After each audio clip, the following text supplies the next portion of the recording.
Puffin presents The Tale of Kitty in Boots by Beatrix Potter. Read by Helen Mirren.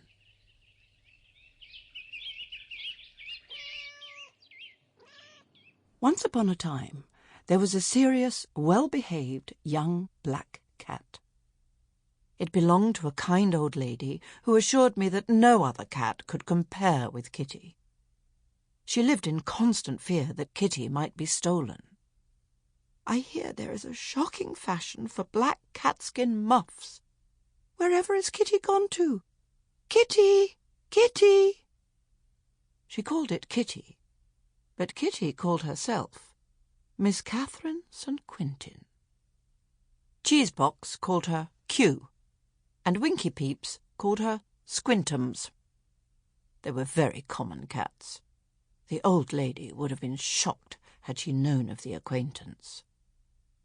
And she would have been painfully surprised had she ever seen Miss Kitty in a gentleman's Norfolk jacket and little fur-lined boots.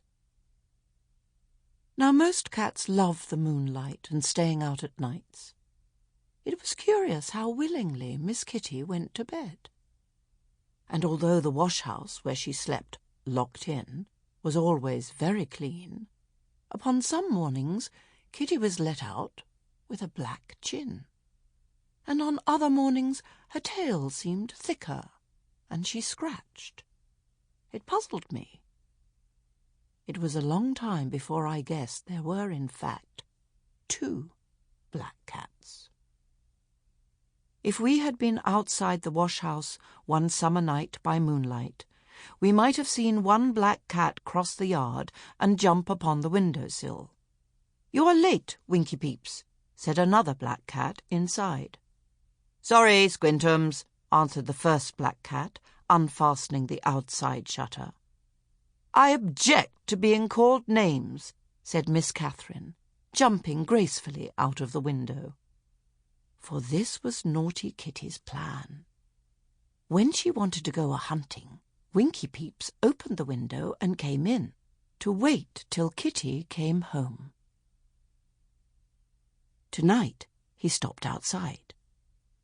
Kitty had put on her coat and little boots. "Get in through the window, Winky Peeps." "Shan't," said Winky Peeps defiantly. "What?" said Miss Catherine, preparing to scratch him.